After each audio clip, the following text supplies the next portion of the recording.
비트코인 시즌이 올해 이어지고 있는데요. 알트코인 시즌은 언제 올까요? 또 XRP 불장은 과연 오긴 할까요? 오늘은 8년차 영국 암호화폐 트레이더 코너가 소개하는 인터뷰와 함께 앞으로 암호화폐 투자에 어떤 전략이 필요한지 알아보도록 하겠습니다. So earlier today we spoke about some big news surrounding crypto and XRP, specifically Brad Garlinghouse's new tweet talking about how what they're doing by putting regulation first is setting the standard that institutions expect, and these institutions are absolutely printing money with crypto these days, where we see BlackRock's Bitcoin ETF now generating more revenue than their S&P 500 ETF. All the while we're seeing Bitcoin's balance on OTC desks hit all-time lows, which could be pointing at a supply shock incoming, while Bitcoin's price today is tapping on the $109,000 mark. What an exciting time to be involved in crypto right now. And I think that this liquidity could be spilling over into the altcoins. Now, the altcoins have yet to see that much action, but like you know, I am preparing for a potential move to the upside. And in today's video, I want to look at this interview with Fred Krueger, who has a massive prediction for the crypto bull run to come. Bitcoin is going to become the dominant base money. Doesn't mean it's going to be hyper Bitcoinization. It just means that we're going to be at even with fiat. So I think the lesson here is that at this point, we are going to be in the millions of dollars per Bitcoin. It's funny he should say this as well, because we had Charlie Lee just come out and say he predicts upwards of $3 million per Bitcoin or more. And the important thing to remember here is if we're talking, or if we're specifically concerned about altcoins like XRP, this is the tide that will rise. And in my opinion, when that tide rises, it will bring the altcoins with it. But as you know, I am banking on a few different altcoins, not just XRP. But let's continue. Plan on sticking around this planet until 2043. We're probably going to be in a heavy Bitcoin world by 2043. And we're going to be at millions of dollars of Bitcoin. It doesn't mean that we're all going to be using Bitcoin for everything. It just means that Bitcoin it'll be the dominant asset at that point. Velocity is very low, because all the money has been moved from the banking system to basically the Fed, right? So it's all this QE that's happening that's sucking up all the liquidity, and the banks are very cautious, and so they're not lending it out super fast. It does kind of seem like we're going to become very Japanese. I think that seems to be what's going to happen here. There's so much money out there. It's just so much that the minute they stop this money tightening, which is what the Federal Reserve's been doing for the last 3 years, if you reverse that trend from the last 3 years of money QT, I think we're going to absolutely have the biggest risk on summer. So quantitative easing coming, more money being injected, all the while the biggest players in the space are making more money than ever with crypto. So it's my opinion that we could be moving into the most hated bull run ever, right? I don't know for sure if this is going to happen. Everything could go to zero tomorrow, but this is what the signs are pointing towards for me. We don't have that injection of liquidity, and yet the big guys are making so much money even now. Imagine when that changes, or if that changes. Will coincide with a big, beautiful fall, and maybe a Bitcoin winter early next year. But, I am leaning to the idea that we could have a massive rally followed by a massive crash. That's kind of my base case.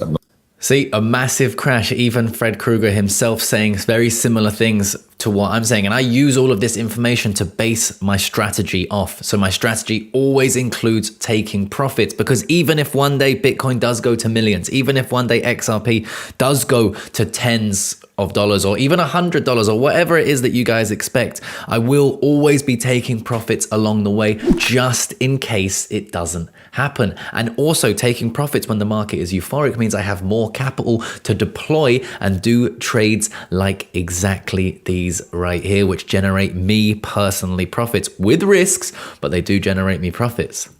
I'm not trying to FUD anybody. I'm not trying to sell my Bitcoin or anything, but there's actually quite a bit of cash in the system. I did not know this.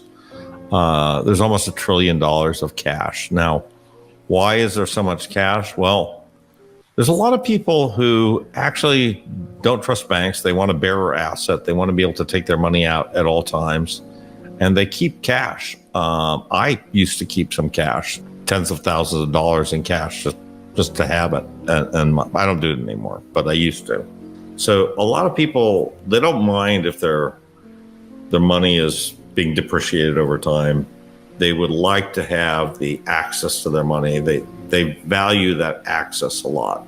And so there's almost $1 trillion in physical cash in the US system.